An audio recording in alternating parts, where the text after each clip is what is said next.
Greetings, welcome back.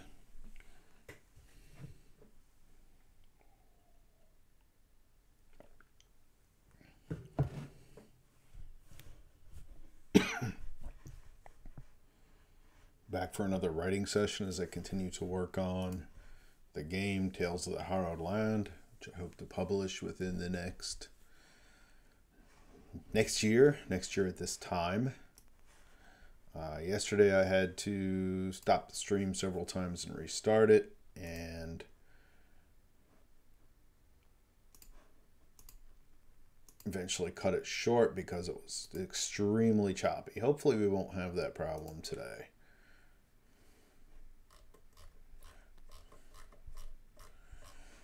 I'm taking a look at some of the documents that I've got going on now. So, first off, the usual pitch from the Tomes is the media channel for Fox and More games that I'll be publishing through, both my own and other games.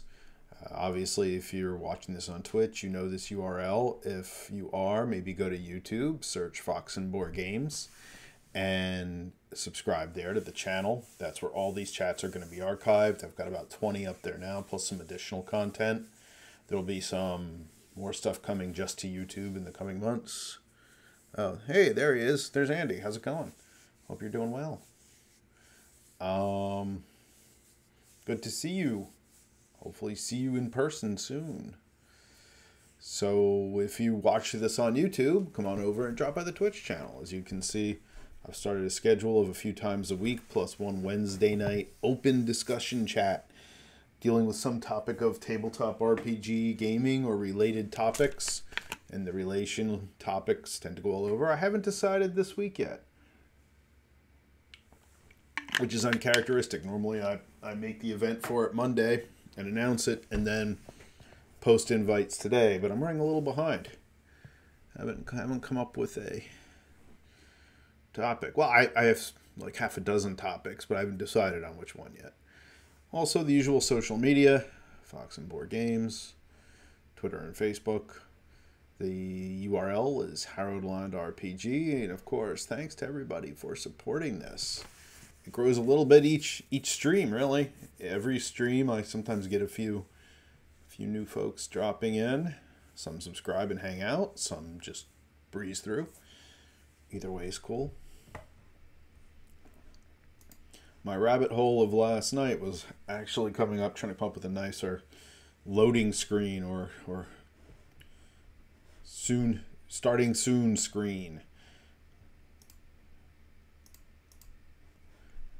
And kind of went through a couple different sites thought I could make one. And of course, I could make one because I have skill in animation. I could just make one, but I was trying to shortcut it a little bit just to. Let's see, I'll look around right now. There's the usual Giphy. You go to create, and it generally is asking you for content.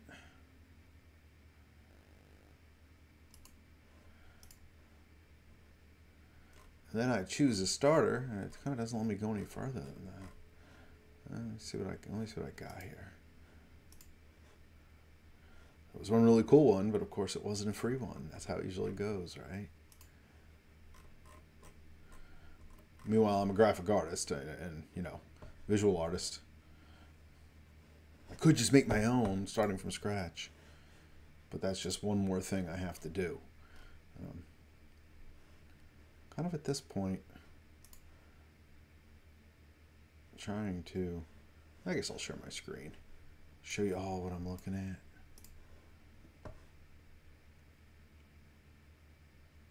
Yeah, I mean, that's actually a really cool idea, is have Lauren do just some still cells, do some hand-drawn animations. Now, that's a great idea, Andy.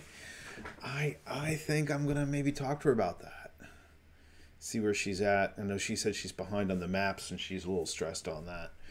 Because I think that's a paid gig, so I'd like to give her the time to finish that, because I know how that is. Yeah, but that's a cool idea. In the meantime, let me see what I can take from an existing source.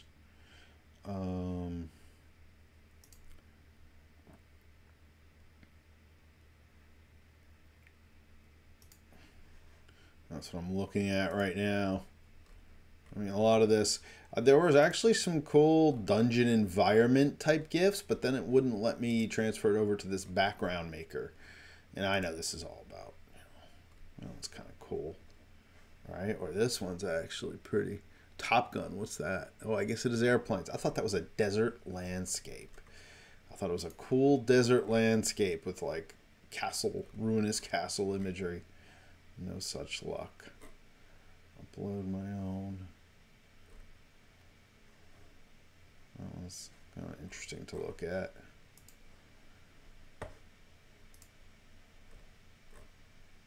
Sorceress pinwheels. That's pretty good too. Yeah, unfortunately none of these are kind of dungeon environment or castles or creepy crypt stuff. This one's actually quite nice. It doesn't really fit though. Oh, see, then I ran into this. Every time I would go to try to load one. All right, they're loading tonight. Kind of interesting. A little more pop art looking than the tone of the game.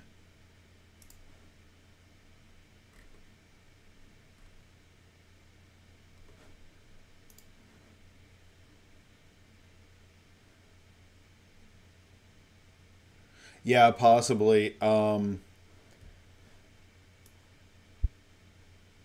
There we go. Yeah, yesterday I had some real issues. I had to actually stop the stream early tomorrow. Tomorrow, yeah, it's that predictive. Yesterday, I'm already thinking what I've got to do tomorrow. The stream yesterday, because we had, I think because of the storms that were coming through the area, which we never got, but we ended up with this really laggy situation. And it was pretty awful. So I had to actually stop early, and that was sad. Oh, here we go. So this is where I saw some stuff yesterday. The backdrop gallery. And of course I didn't bookmark any of it. It was like 12:30 last night, and I'm like on my way to bed, and I found a couple scenes I liked. I was like, oh, those are cool.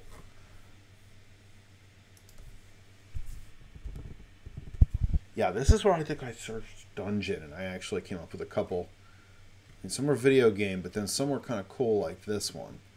But then I couldn't get this to become. There's twerking. I could put twerking.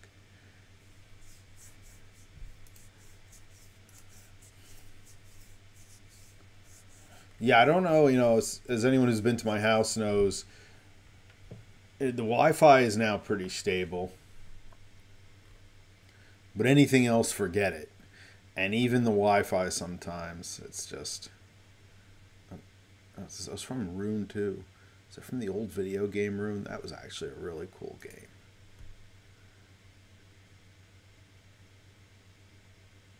Yeah, that's pretty cool. I mean, it's gameplay. It's not really what I want, but it's. Let's see if I can open the image in a new tab. Or if it's not. Mysteriously not available. No, it's actually available. Huh. Maybe I'll. Images.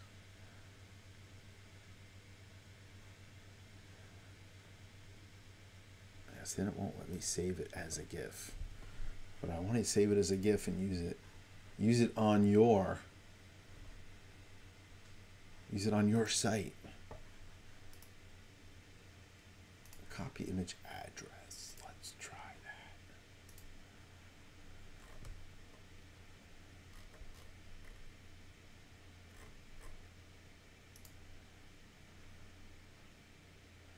So if I take this one, then it immediately goes to add captions and draw on it or filters, whatever. And I'm like, all right, but I want to just do that with my own. I mean, it's going to end up with me digging up Adobe Animate and, you know, doing this all myself, which I really don't want to take the time to do. Because I frankly don't have the time.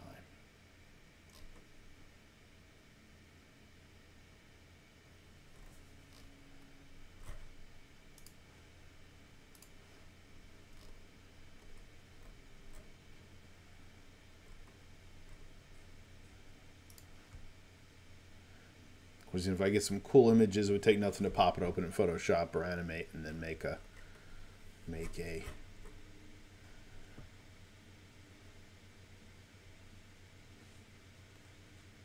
little template saying, "Be back soon."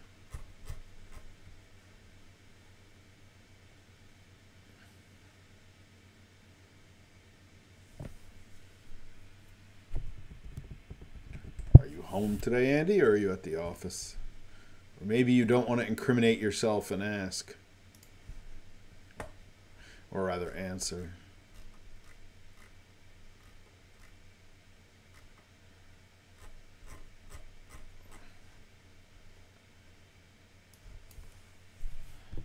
RPG.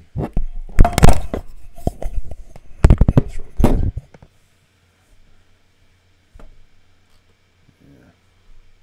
Most of these are just as awful as you'd think. Oh, good. Yeah, glad they'll let me do some stuff from home. I know you said they were.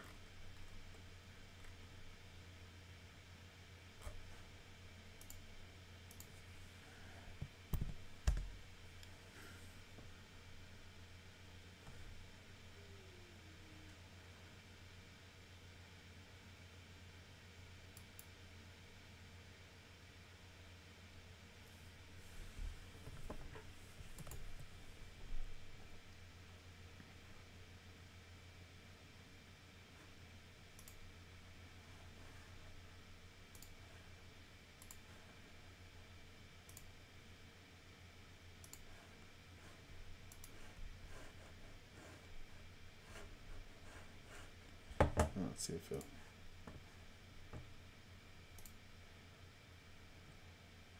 let me see it. Yeah, it doesn't even show me those images.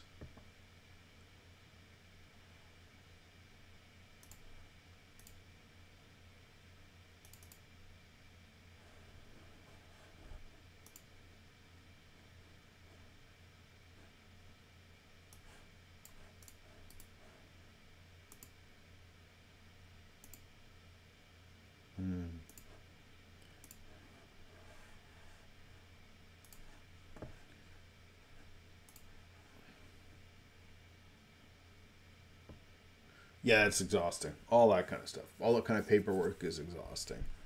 If there's one thing I don't miss while being on sabbatical and pursuing other things, it's all that kind of paperwork, because we had it too, and it was just exhausting.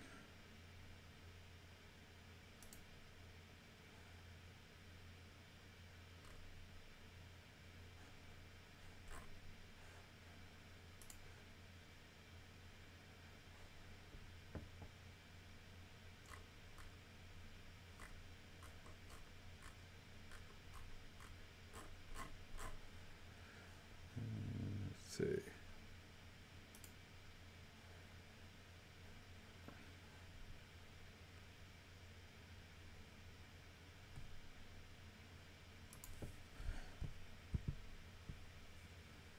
Supposed to let me do this. Yeah, all right.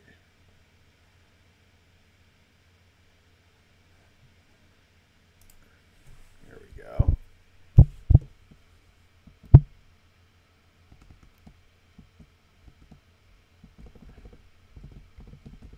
There we go. And you thought you could thwart me from making a GIF out of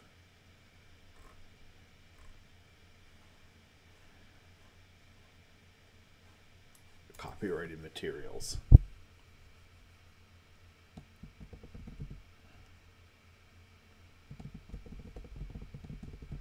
course, I'll probably watermark it. That's going to be my guess.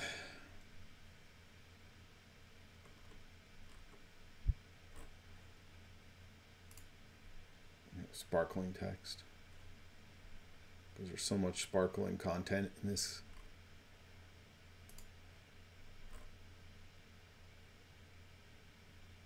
Oh, that's kind of cool. Let's see if it'll let me continue.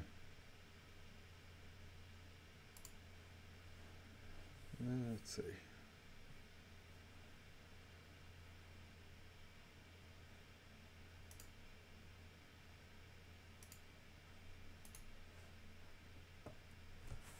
All right, so that's what you do. You copy the URL, make a URL based GIF, and then download it. Well, I guess that makes sense.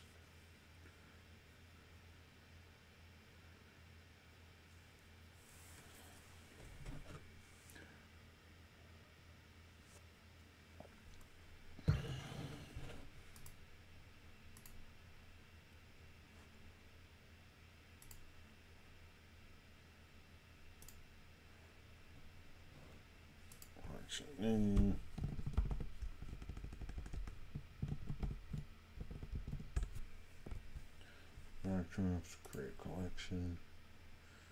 And let's see.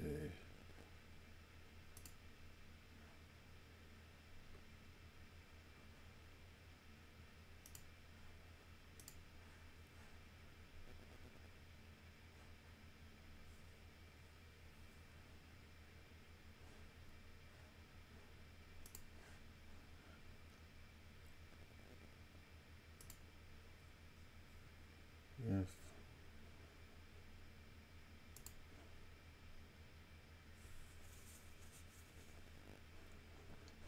I still don't see a download button.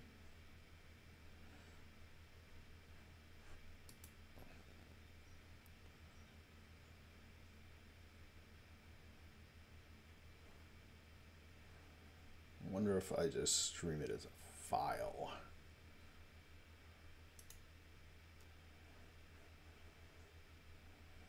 Throw it on the desktop for now, see if that works. Starting soon.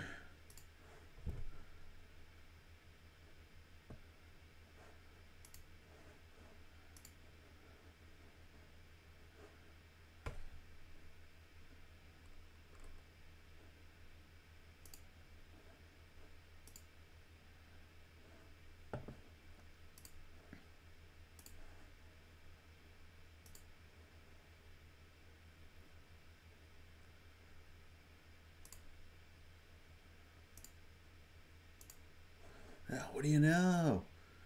There it is. Look how fancy I am. I'm such a fancy dude.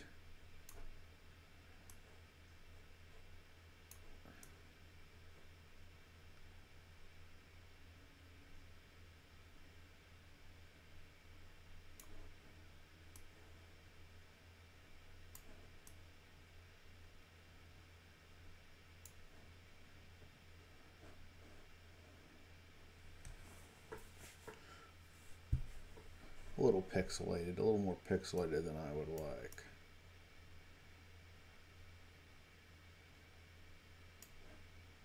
All right, well, I'm going to play around with this. Guess I should actually get some work done. Maybe.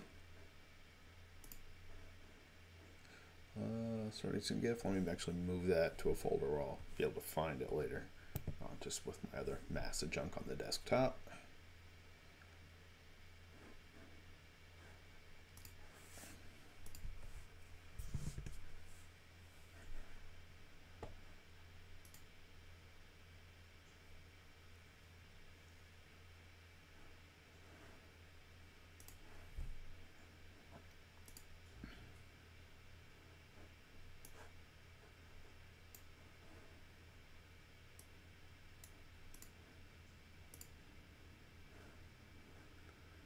Effects.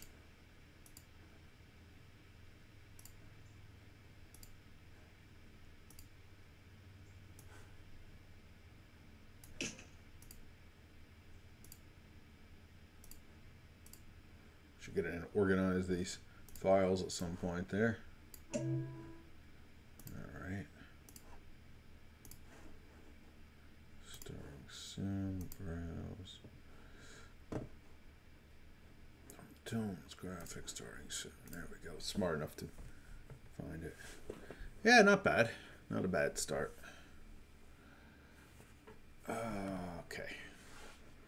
So now let's go back to Workshare.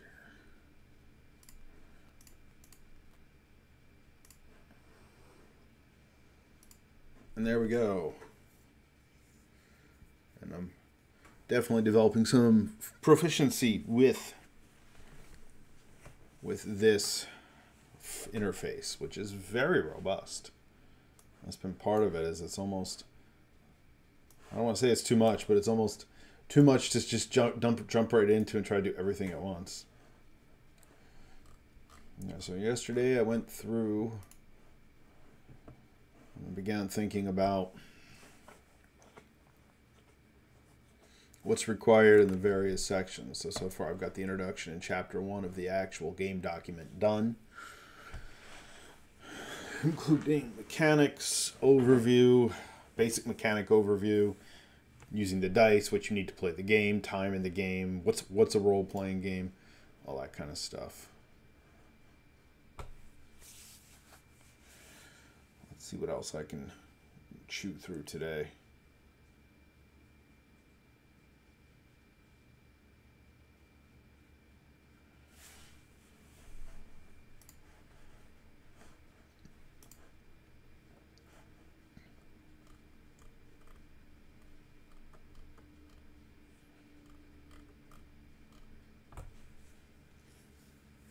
I think I articulated the number of types of modifiers we could have to the dice.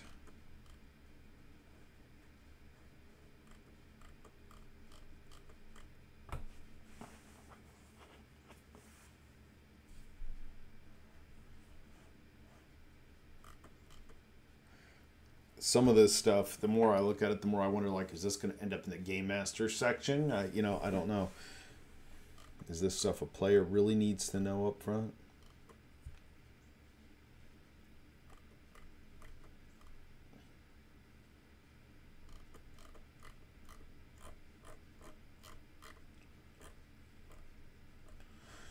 About the game world, this is the big section.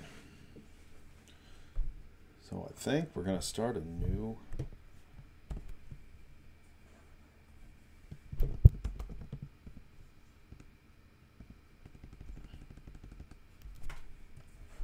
save this.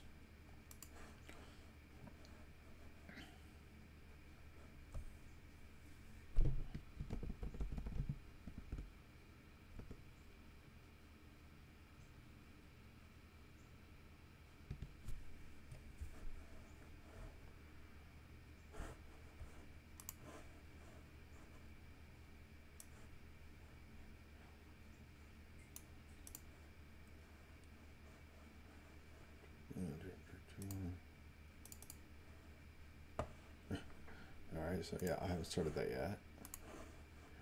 1, 2. Oh, so I had actually started the character development. Alright, good. Here's where I really discuss what goes into making a character. Alright, we're going to close that for now.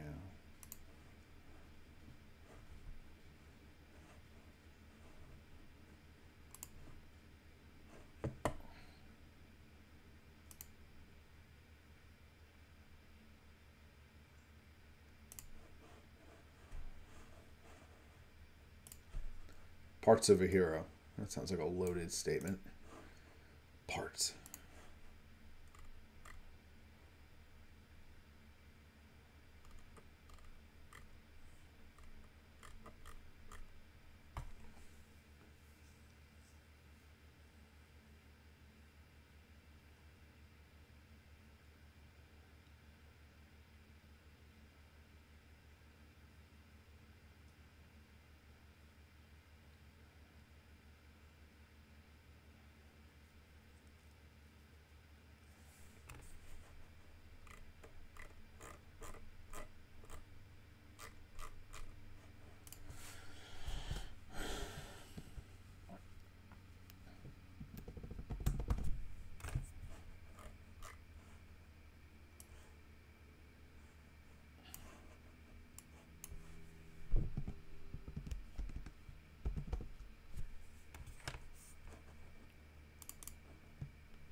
I always wonder how many RPG writers look at this section and think, I don't really need to articulate everything here, right? Like we all are gonna know what body does for a hero, for a player character or a non-player character.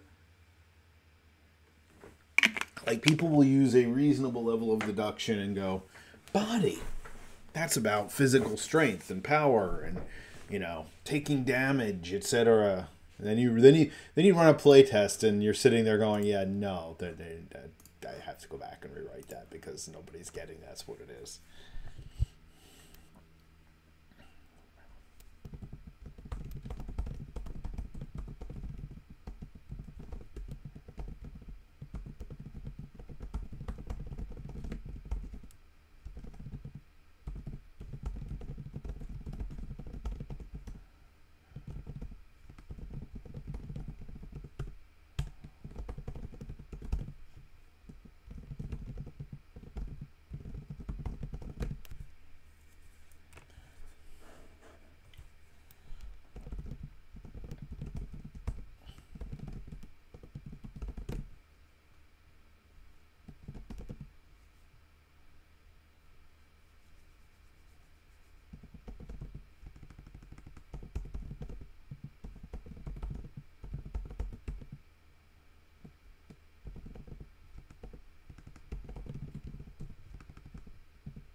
What do we got here?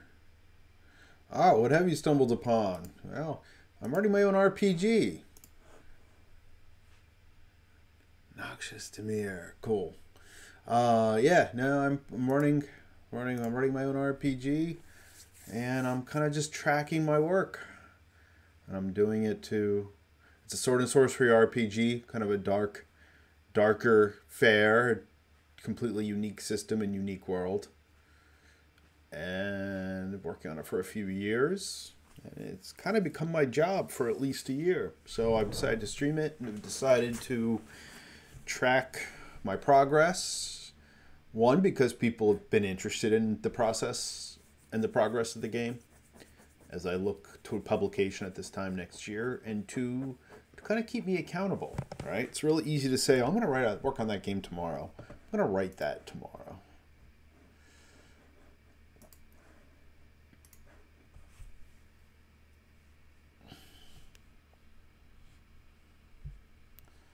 Also, Wednesday nights, if you're into tabletop RPGs, Wednesday night we do, for 7 p.m. Eastern time, do kind of an open chat where I usually throw out some topics relating to gaming. And people chime in and give me their opinions. And I give them my opinions. That's pretty cool. We usually have a lot of fun with it.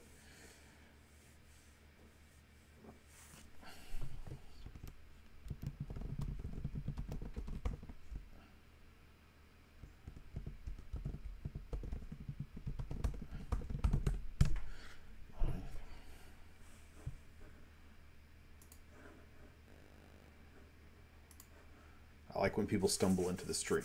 I've had a few people come in and become believers and followers. That's pretty cool.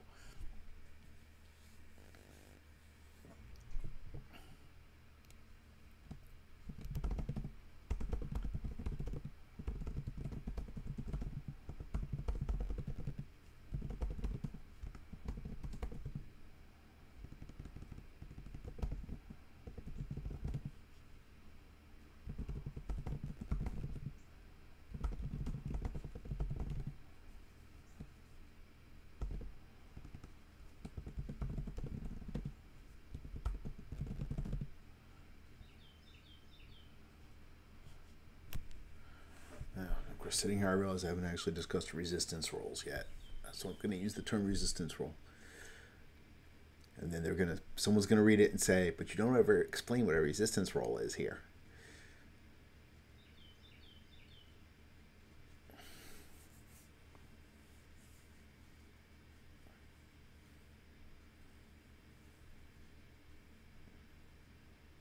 I don't think I do.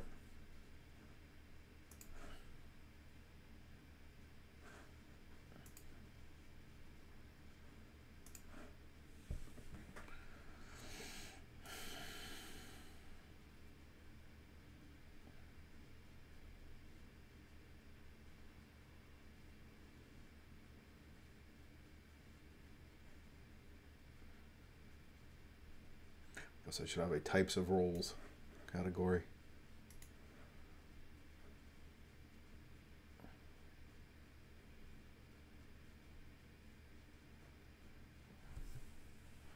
All right, I'm just put in resistance roles as a placeholder on this other document.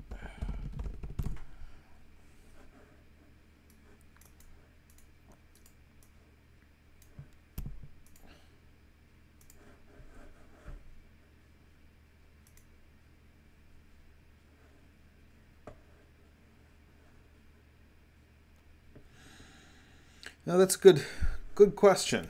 I guess as closest to an OSR, it's a pretty traditional format, tabletop RPG, heavily sourced, at least mechanically and thematically, heavily sourced in things like Stormbringer.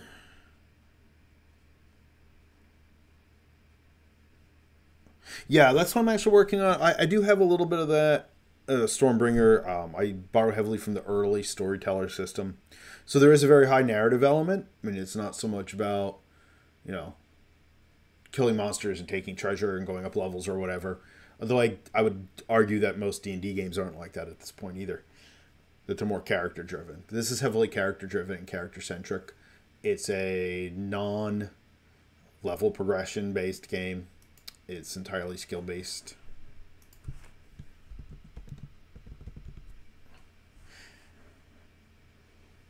It's not quite old school. It's somewhere in between that and new school. But yeah, I'm actually the first section is entirely.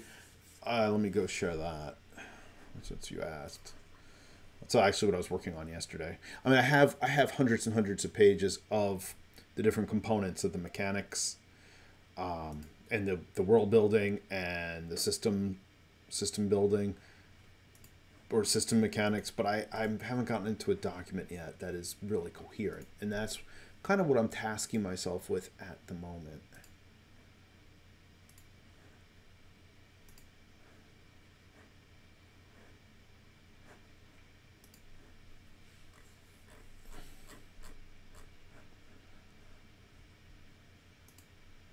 Chapter 1. That's what I'm on. I have several different windows open here.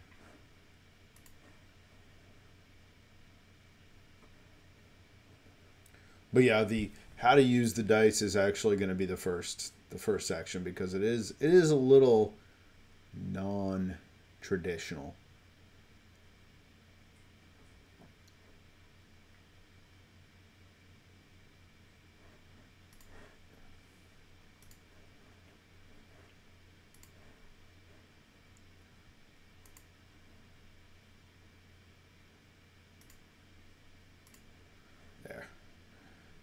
This is the first chapter in which I talk about exactly how to use the dice. And that's why I just said I realized I haven't really discussed resistance rolls yet. And I was just about to talk about resistance rolls. And I thought, I haven't actually discussed what those do yet, or how to make them. And how they differ from other types of challenges. Well, maybe I should write that in before I go further, huh?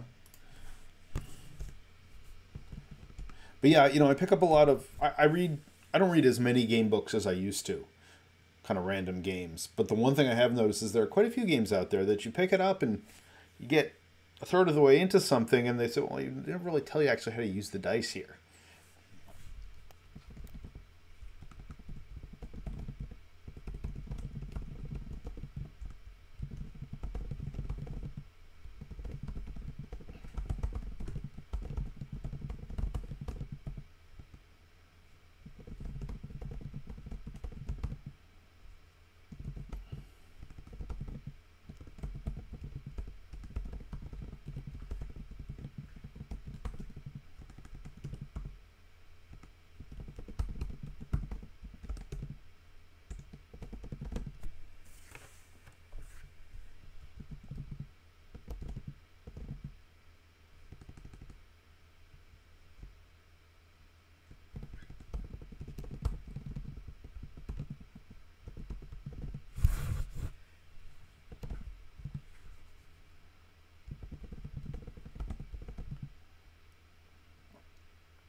kind of funny that I have several parts of the game document where I talk about. I specify that the resistance roll is 7, and of course, I realize now, after writing hundreds of pages, I could just say it once in the beginning that the resistance roll is traditionally 7, and that should apply. Should apply to everything.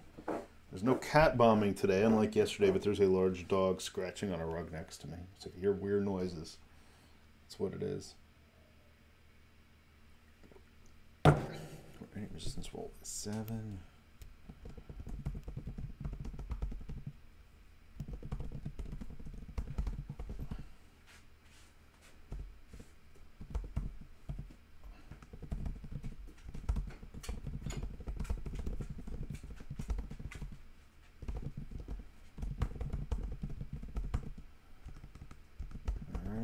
One paragraph clears up a whole lot of questions.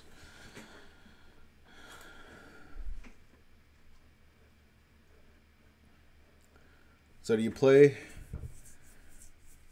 Noxious Demir? Do you play RPGs? Do you Noxicus? I'm sorry, Noxicus Demir. Do you... My chat window is very small on the screen. Do you play tabletop RPGs? And if so, what do you play?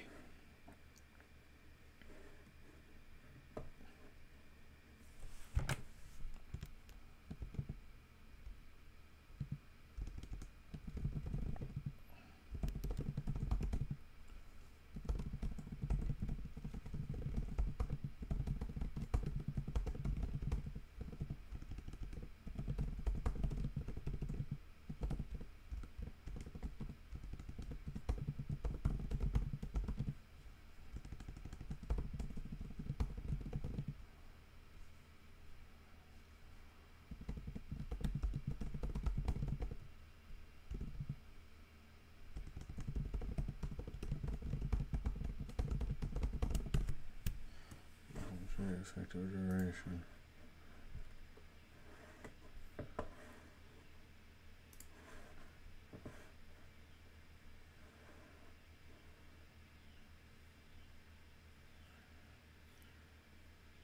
Oh, cool.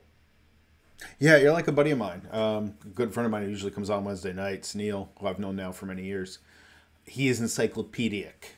I mean, he's just completely... He plays. We try to play online once a week because our group that has been together for years in one form or another and had people come in and out are all over the country at this point. Tri-state area, New York, New York, New Jersey, Pennsylvania, but then further out. So we just mostly do once or twice a week online. We're doing twice a week this week, which is great. But he is an encyclopedia. And I've had him look over this stuff mainly for the reason that he just has such a deep knowledge. Well, I will just really quickly pop this back up. It's just so you know where to find me for stuff. Because I will be doing play tests, and I will be sending out play test packets. And even if you don't have a really steady or a really substantial group at the moment, when it comes time to sending out playtest packets, if you're interested, I could certainly send you something so you could give me rules feedback. So obviously you found me on Twitch. YouTube is Fox and Boar Games. That's the company I'm going to be publishing under. Twitter, Facebook, at Fox and Boar Games. The game itself right now is Tales of the Harrowed Land RPG. Obviously, if you'd like to support me, you can follow and subscribe and like all the usual spaces. But there's more content. Now, some of the development blog is available over on the website. The website's about to be completely revised. I've been saying that for 3 months now, by the way.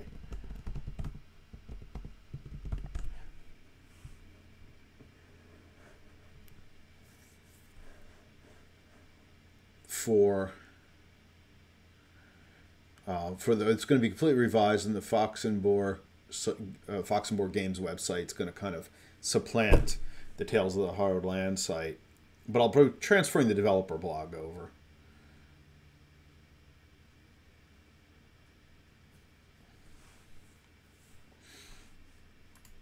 I think all my social media links. I think I have an Instagram link there that's currently not working.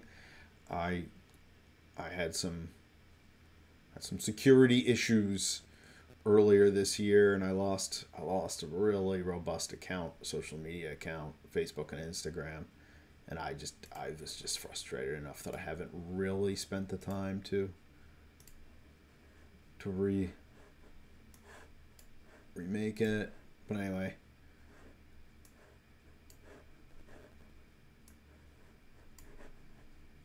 Tales of the Hardline is the website for the game.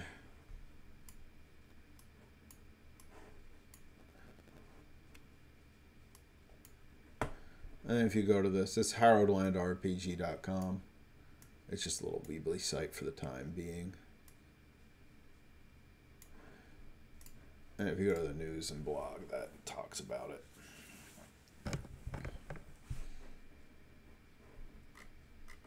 That's just talking about the chats. This talks about the development. I've got some sections on the rules themselves and my thoughts on them.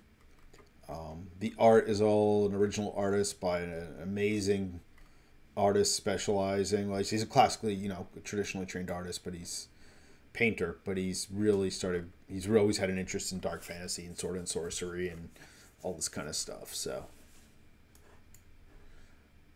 if you get a chance, definitely drop on by if you feel like it and take a look at that stuff. Cool.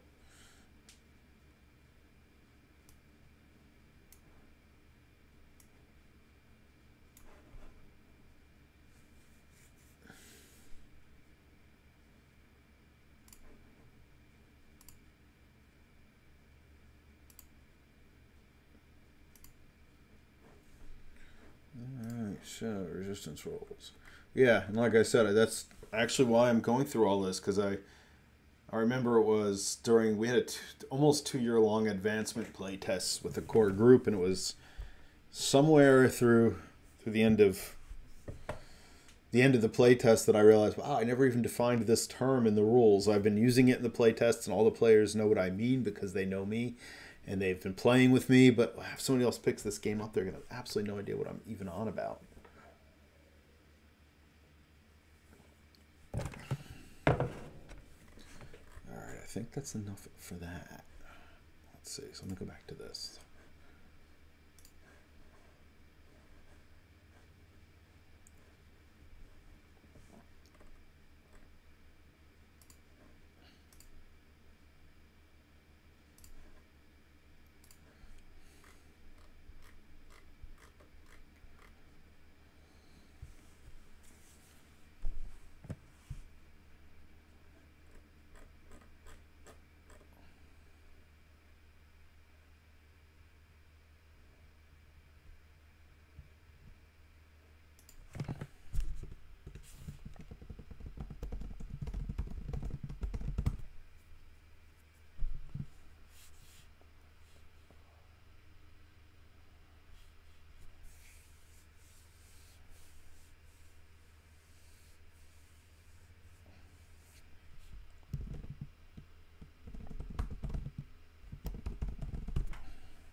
And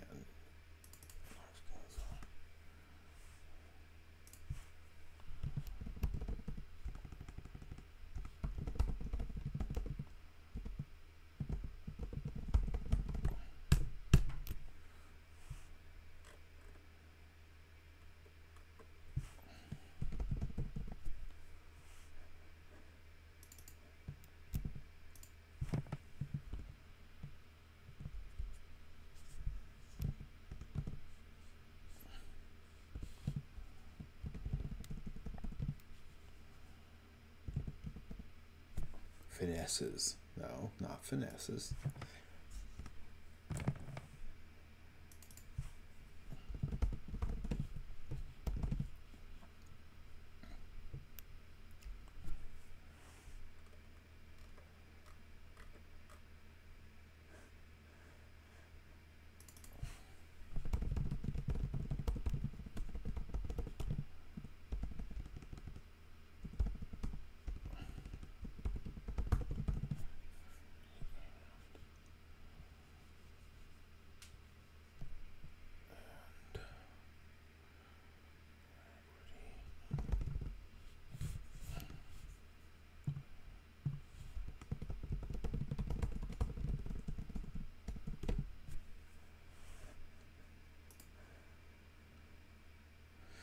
Character creation is point based.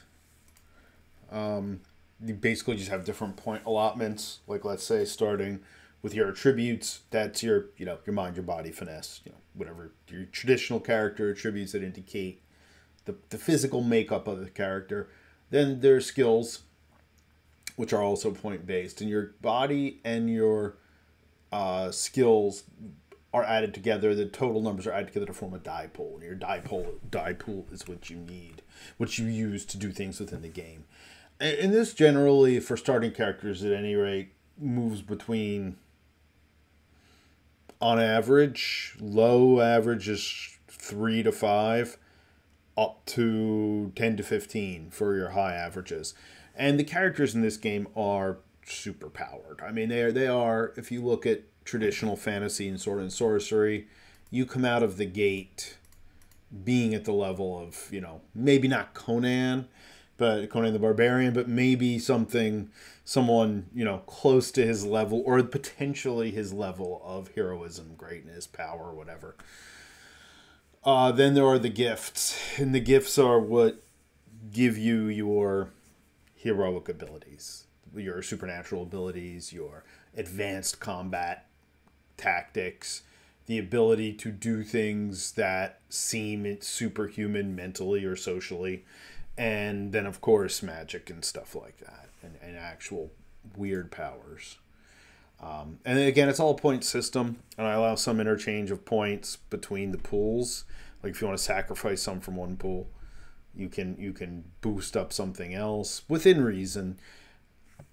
And the characters, the threats of the world are tiered. They are,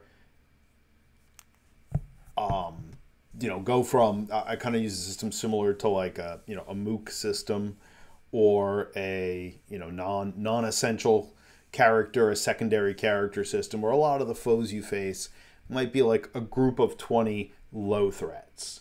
And, your character has the ability to literally just chew through these. Sometimes kill 2 or 3 at a shot, or whatever, or or if it's a banker that you're trying to get something out of, or a gem dealer. If he's a low threat, your powers of persuasion might almost instantly work on him.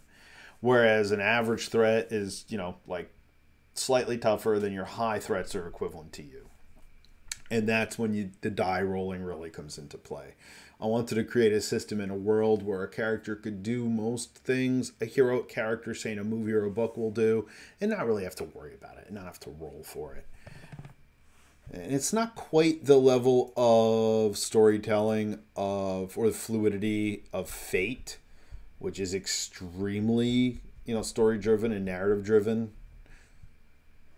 But I wanted it to be more than D&D, where, okay, roll to convince the guard. If your character's, a master manipulator, according to your sheet, you shouldn't have to roll to convince that guard to do anything. The guard will probably listen to you with time. Now, this is also, of course, assuming if you're not under stress. If you're under stress or duress, or the guard knows his captain's going to throw him in the oubliette if he screws up again, then obviously that can adjust things. But for the most part, it's pretty geared towards the characters. Having said that, a character, when they meet a substantial threat, can get beaten up pretty quickly.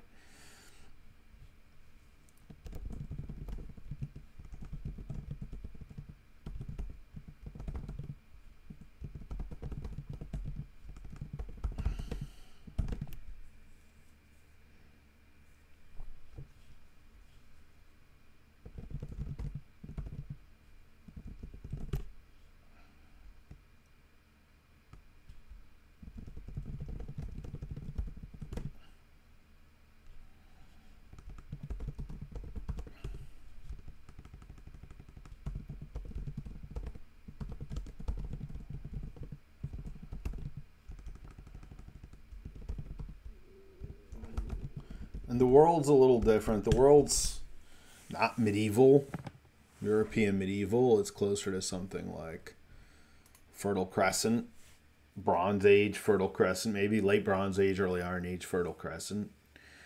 So it's kind of a lower, even by like ancient world standards, a lower tech level, if we want to say that, than let's say standard D&D, you know, which at times can even verge into clockwork if depending on your setting, depending on your world. And it definitely has a different, from what I've been told, from people who've played it, a very different feel than almost any other game or world that they've played, which is good because that's kind of what I wanted. I wanted to create something that was a little unique.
But also a good idea to have a section like who would take this, who would focus on this skill.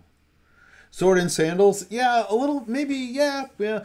Well, it's weird because of course there's the obligatory world-altering disaster that occurred sometime in the past. So there's like this remnants of this maybe very early medieval, say 900 AD society, and it's kind of post empirical patchwork of ruins and culture that has permeated into this contemporary world. But it definitely has a feel of something that's a little more desolate and a little more primeval. Yeah, yeah. I mean, I think I described quite a bit of it. And it's funny because I just spent the day Saturday in the I'm near Philadelphia, Pennsylvania, at the University of Penn Archaeological Museum, and I was like, wow, this would be great for the game, you know. And I took like mental notes and a few photos on artifacts because I'm pretty well versed in our own ancient history. But it's always when you see these artifacts and you think, oh yeah, this is what that thing from the game I was trying to describe would look like, you know. And it's fun. It's been an interesting experience.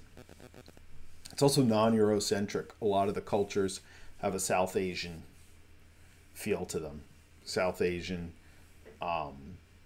African, North and South and North and Central African feel to them.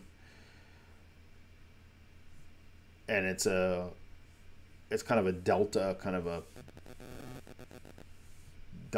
grasslands environment that's kind of the core at the start of the game. Of course, there's areas beyond this initial start. So it definitely is a little different. And I think that's been attractive to people who have played it too. Hopefully.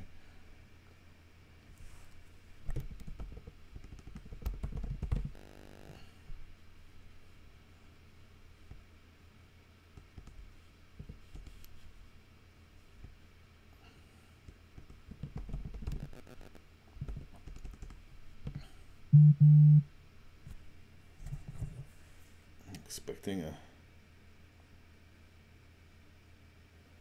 at 1:30. Okay.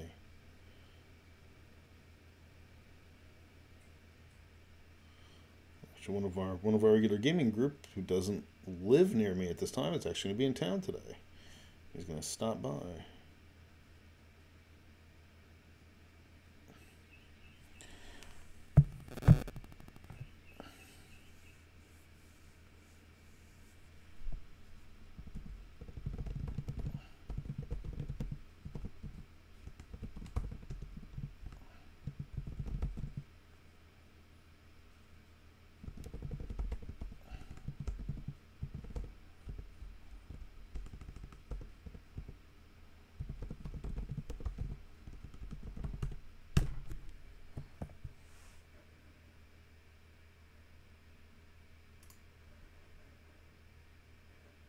Yeah, yeah.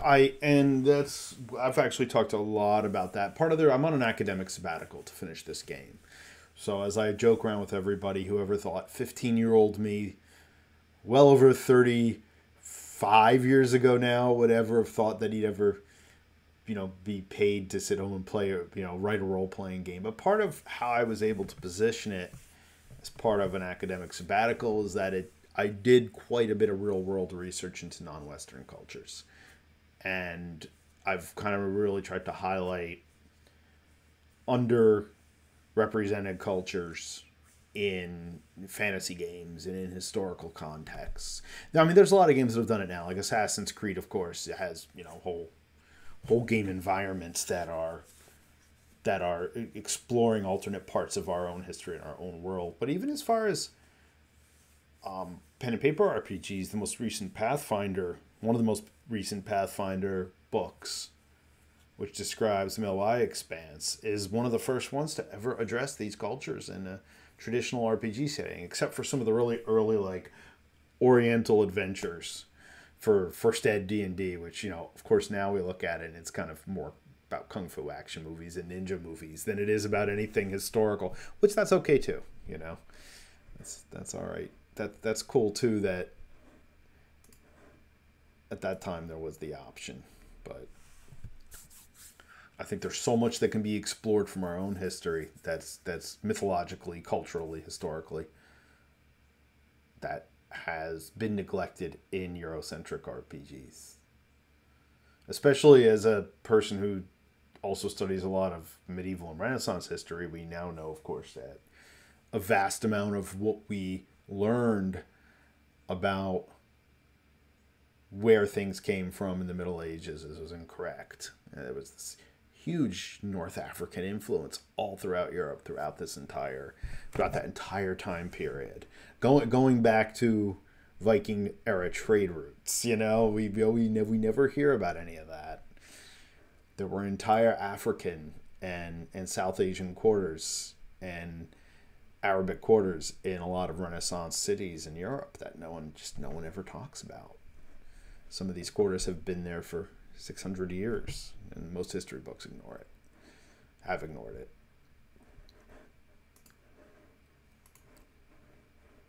And besides, look at Indian mythology. There's some really cool stuff in there. It's like I was doing some of the research I did for the long-term campaign, incorporated a lot of South Asian Indian mythology. And I'm like, there's a lot of really cool stuff there as far as fantastic source material.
Maybe I better save this while I'm working.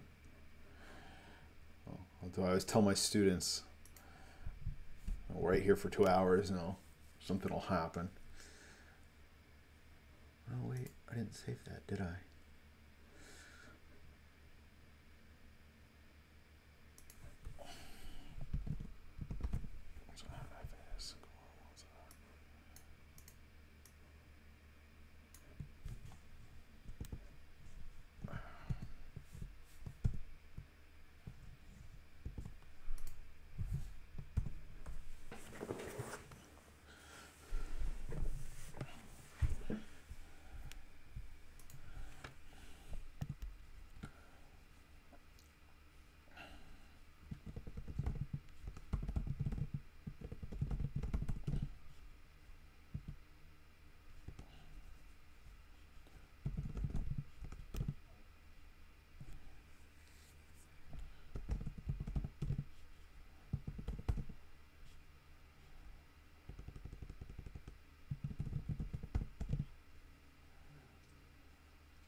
joke around that half of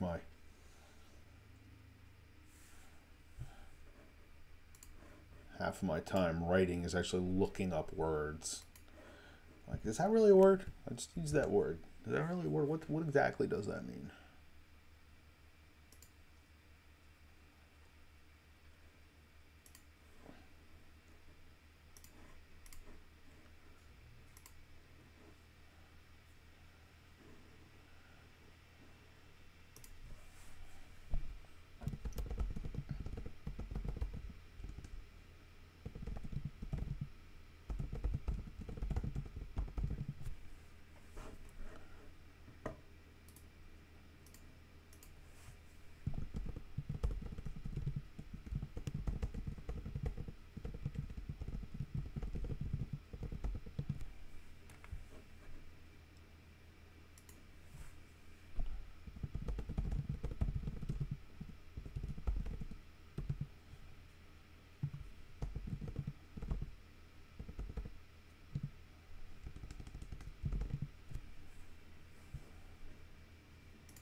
Take a little quick break. I'll be back in a few.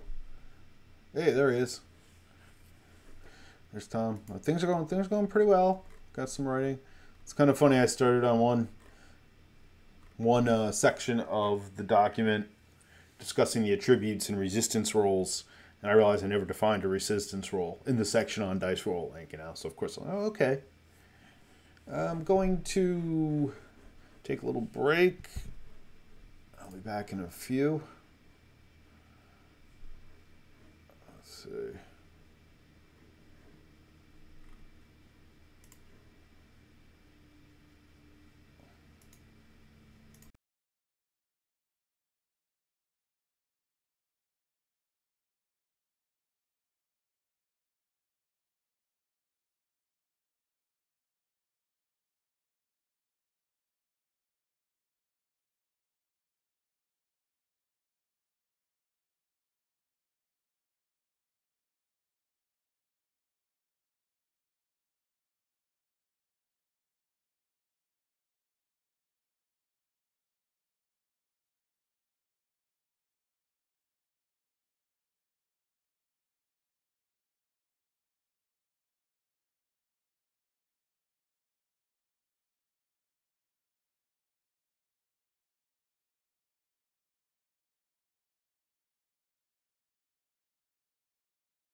right.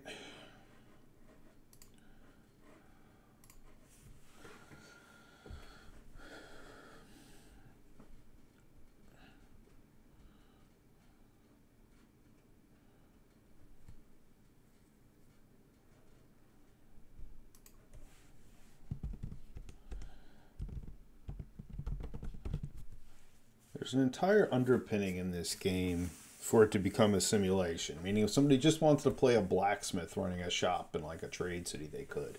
And I'm always curious, once this gets out into the hands of other people, is there anyone who's going to say, who's going to turn this into more of a pure sandbox role-playing experience? It's not really how I have it designed, but I don't see anything wrong with this.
Tuesday morning seems to be one of the most popular chat times. Every Tuesday morning that I've done this, I've had a good number of people come in and out, which is kind of nice.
So sandbox, interesting comment there.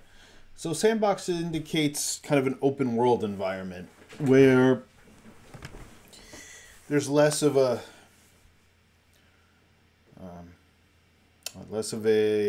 outlined, structured story, but maybe a flow of events, a narrative that is ongoing that the characters have to kind of insert themselves into, dig around for clues. That it's not necessarily a step-by-step process to get to an end point, and that it might be as important as the character going about their daily business and exploring the world in this fashion as it is being hired to go on an adventure, for instance. They're very interesting to run. They're very difficult to run. Throw a light on here. They're challenging in regards to actually making sure players do something besides get lost in their own thoughts or sit at the tavern all day. Or characters rather. Well, players too, maybe. Yeah, probably players too. And that there isn't a sense that nothing's really going on. This is actually a good chat topic too. I thought of another one earlier. Like I said, I still haven't announced the chat topic for this week just because I haven't really decided on it yet. I've gone through a couple different thoughts this morning.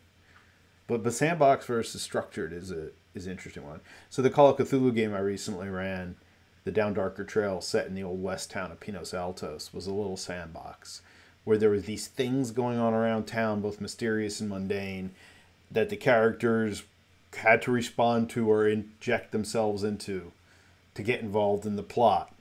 I mean, but they could have also sat in the saloon or gone out and fought outlaws or, robbed a stagecoach or whatever. And it was interesting because it was really fun. And my in-person group really just loves playing their characters. And they really love just interacting in environments.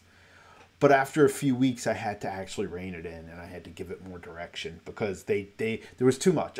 It was my fault as the game master. I just given them too much to play around with. And too many threads, but not enough consistent information. And again, we were playing maybe once every 3 weeks or so, and we had a lot of cases where somebody could make it or couldn't make it or whatever. And I think that got a little bit difficult for people to follow as to what was going on. It might have worked better if we played a really focused 4 to 6 hours once a week for 3 weeks and completed the game that way than if it had been maybe the 20 to 25 hours it took over 6 months, which was not my intent when I started the game. I thought it would be done in a couple weeks, as is always the case.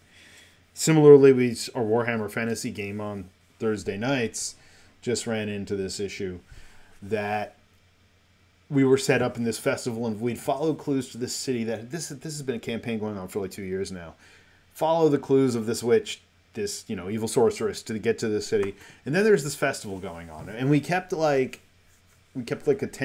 the festival and doing these things in the festival, and we kept waiting for something to happen in this festival environment that led to this clue. And then finally, after quite a few weeks of this, I just said to the game master, is the festival just a backdrop? Is this something that is integral to the plot? And he's like, well, honestly, it really is just kind of a backdrop for the characters to play around in.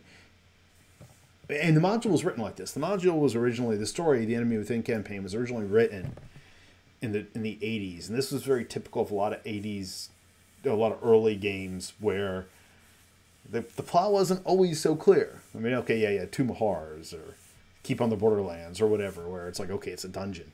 But in a lot of the games that weren't set up like that, it was this weird kind of in this world, and you got to kind of figure out what's going on. On one hand, they're my favorite games to play and run. On the other hand, my past 2 experiences with them definitely did not seem as rewarding as I thought they would be.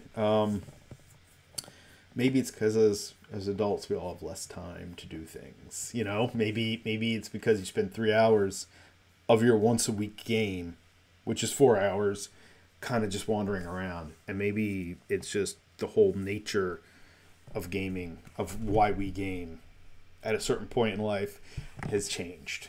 You know, whereas our vampire game that started a couple weeks ago, or about a month ago, you know, the storyteller just said, okay, this is going to be a shoehorn plot.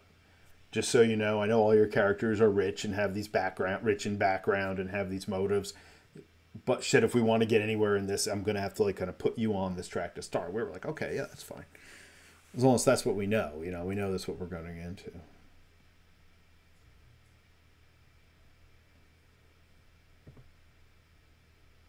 Yeah, and it's tough. I mean, I think any good game and any good game master sets up these environments that a player can just explore, but sometimes they're so broad, and the game master knows exactly where everything is, but then you go, oh yeah, the players have no idea. The players have no idea how to connect all this, which is what I ran into with the Cthulhu game. I mean, in my mind, all the connections were very clear, and then about 2 months into this, maybe 5 game sessions, it was very apparent to me that the players had no way of connecting the dots. It's not that they couldn't; it's that they had no way to see what I was doing in my head. You know, so it's tough. It's a challenge, and it's an ongoing discussion in gaming. Another discussion, another Wednesday night topic, right? Academic parallelism.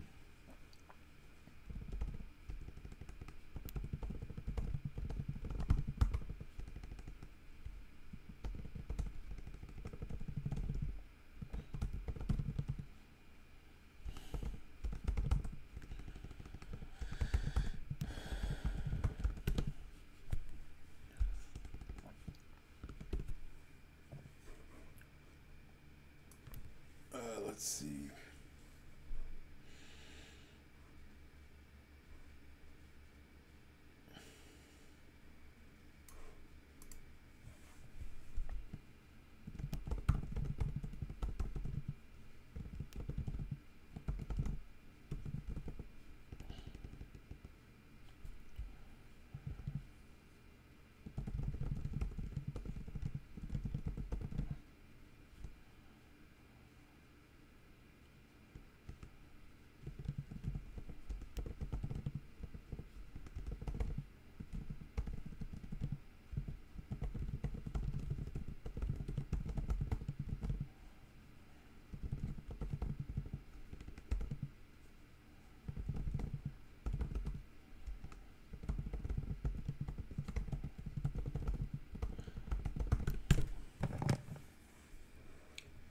I think sandbox. The term sandbox really came about as it from the broader gaming world of computer RPGs and MMOs. You know, when I think of MMO sandboxes, I think of the very early MMOs where your characters kind of lived in this world. You know, and they kind of did things and created, and the plots were often very loose. And they were just an excuse for you to be in this world. And again, as I said, in an RPG context, a tabletop RPG context, I find this really interesting. And I really like the idea of it. Like, how about a Hobbit simulator, right? Where you're just hobbits in the Shire, you know, a whole campaign where you're hobbits in the Shire and you cook and you know, smoke pipe weed and have parties. Occasionally, a stray wolf or or a ring wraith shows up in the Shire or whatever, you know. It's there's a lot of potential for interesting stuff in those types of games, but they are difficult to run, and it takes a certain type of player to enjoy it. Like, my players are very role play driven, but I could even tell they were kind of getting to the throw up their hands point of it, where they didn't necessarily have a great level of satisfaction.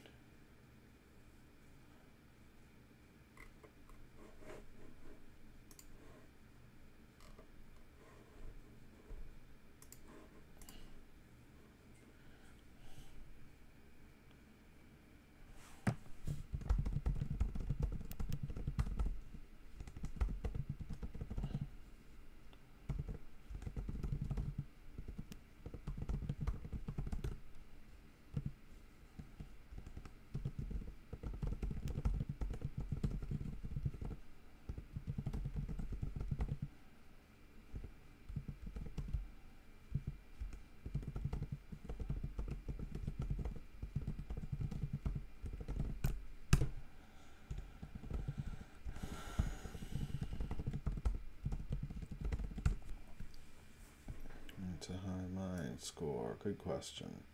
Who wants a high mind score?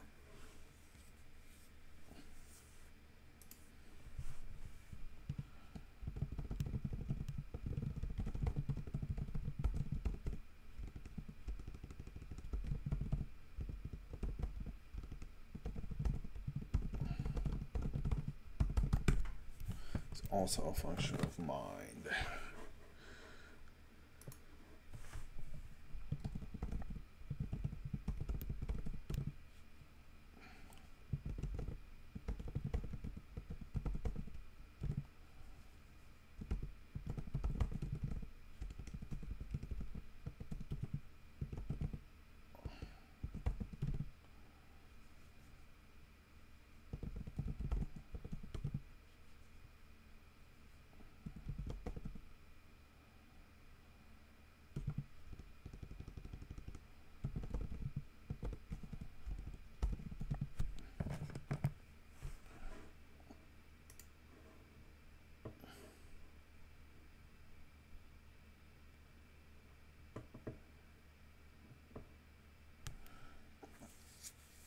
Yeah, that was the whole thing in the Cthulhu game I ran. There were three separate threads. They were interrelated because they all dealt with the Cthulhu mythos, but the two of them were directly related, and the third was kind of this opposing point to the other two. And again, I've lived in the worlds of H.P. Lovecraft, at least the cosmic horror sense, not necessarily the cultural cringe sense, but the cosmic horror sense for most of my life. So I saw it all very clearly, how this was all working. And what I realized I had to do was adjust how the plot was unfolding to how the characters were responding to these mysterious events. I mean, it was a little, set in the Old West, but the feel was a little bit X-Files with missing disappearances and strange mutilations of livestock. I mean, I played up the whole kind of cryptid paranormal element too. So,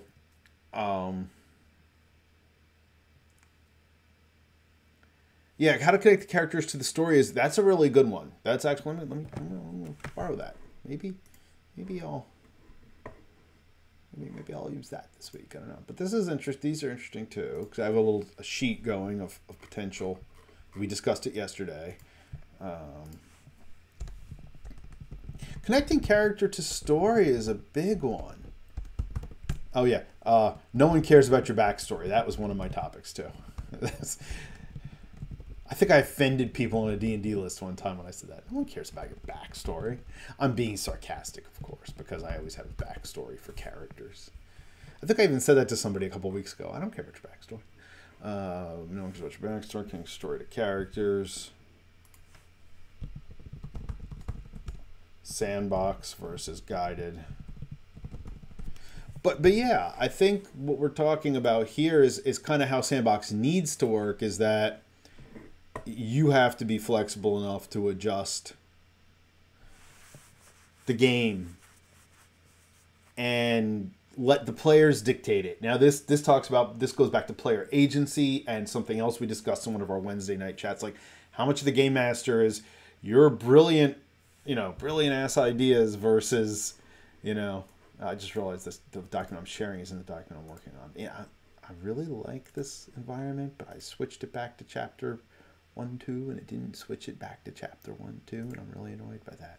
But anyway, yeah, and this is, like I said, this is kind of an ongoing thing. It's all interrelated, and a lot of it does deal with player.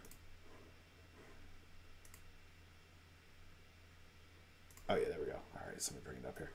A lot of this does deal with the player interest, player facility, player.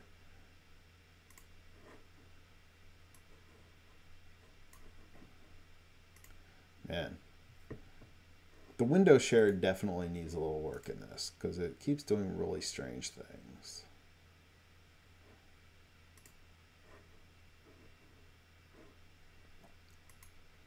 I had to do this yesterday. I had to basically reset it.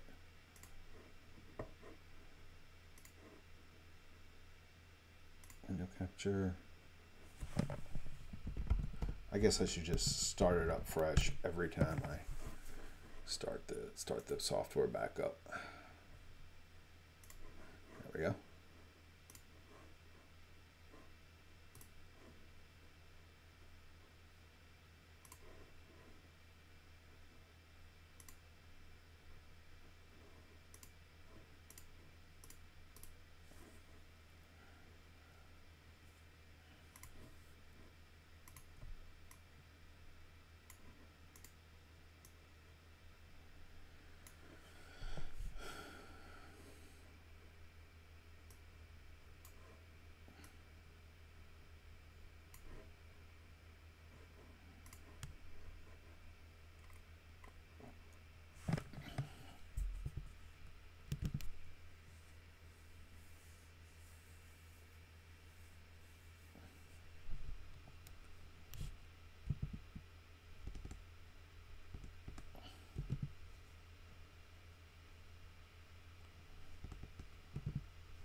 Probably get through this one section today.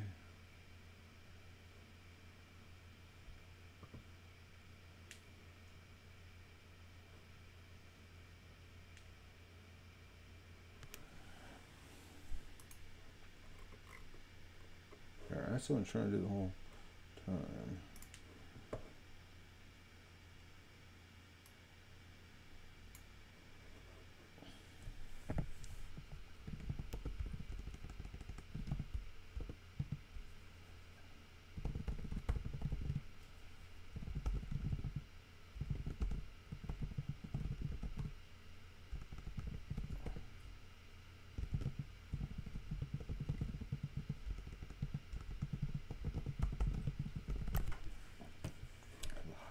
Score.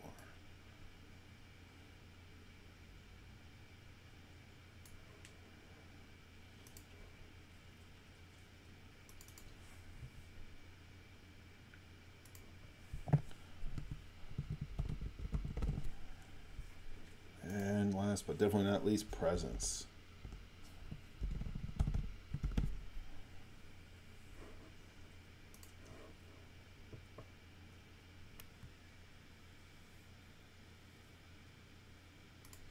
Well, this goes back to the notion of the session 0, right? It's better the players all know what they're getting, but when they start the game versus they think it's going to be a dungeon crawl where they get hired to find the head of Gorgoroth or whatever, you know.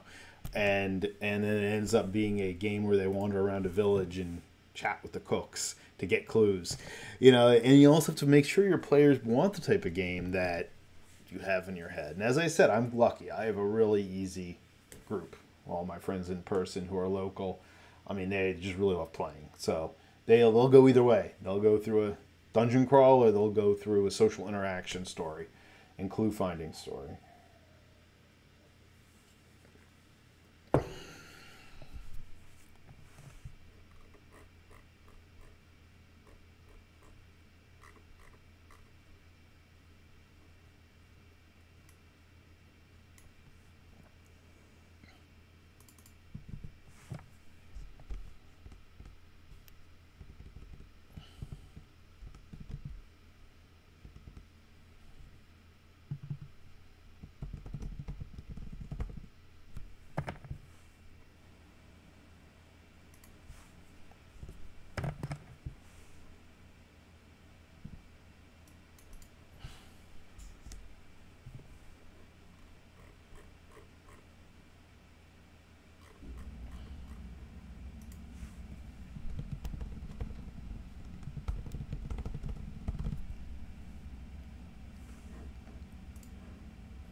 Yeah, absolutely. Not all play styles are compatible. I'm just thinking of a student I had who she's very much into character driven really character driven, background focused, backstory focused, environmentally focused role playing experiences. And her husband basically just wants to run through a dungeon and kill things, like a video game. And it's interesting, her talking about basically she doesn't know how often she really enjoys playing with him for that reason. At least if the one runs a game and the other knows what they're getting, that's fine. But she said it's actually difficult for them to play in the same types of games that they like together, tabletop games they like together.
Yeah, she actually really wants to do an online game with me. I just haven't. I've been so busy working on this and on other stuff, related stuff. I haven't set up some online games to play. But she's actually down in Florida now. Her husband's in the Air Force, so they moved down to Florida after she graduated, or after the end of the year. But I've been a little bit I was hoping she'd pop into some of the chats. I just don't think she's that interested in doing that.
So the document here.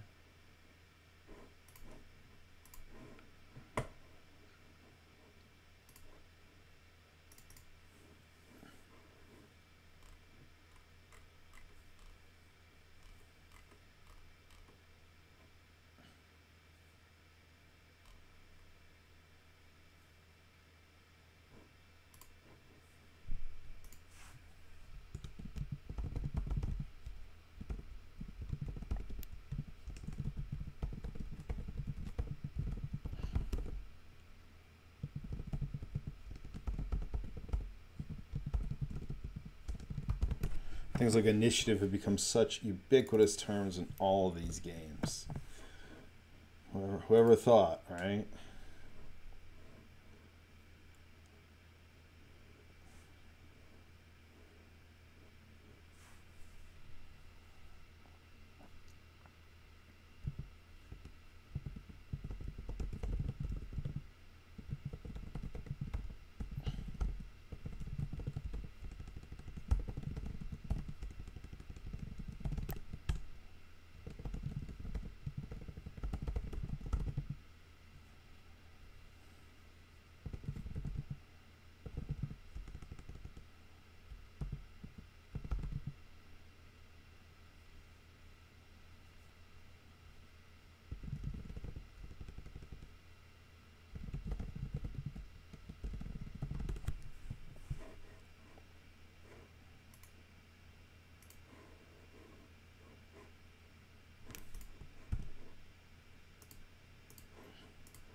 I have looked at it. I haven't really jumped into it, and I know I need to. That's been recommended to me before. And I teach game design at the college level, um, mostly dealing with the narrative aspects, systemic aspects, things like that. So I've looked a lot at play styles. I talk a lot about play styles in the lectures and all that, and I apply that to things like learning styles as well. So there's definitely this integration. But I should really dive into that. And I probably should even make that a reading component for my 2D game design class.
crazy seeing this actually start to come together after I don't know how many years of piecing it together.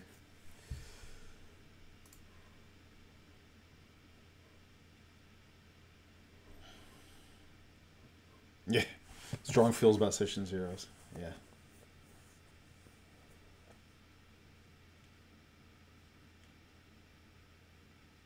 That's all right. Today it's held up well, but as I said when I started this yesterday, I had to stop the stream early because it was really rough. I don't know if it was OBS on my end or if it was weather, because we had some bad weather coming through this area. So,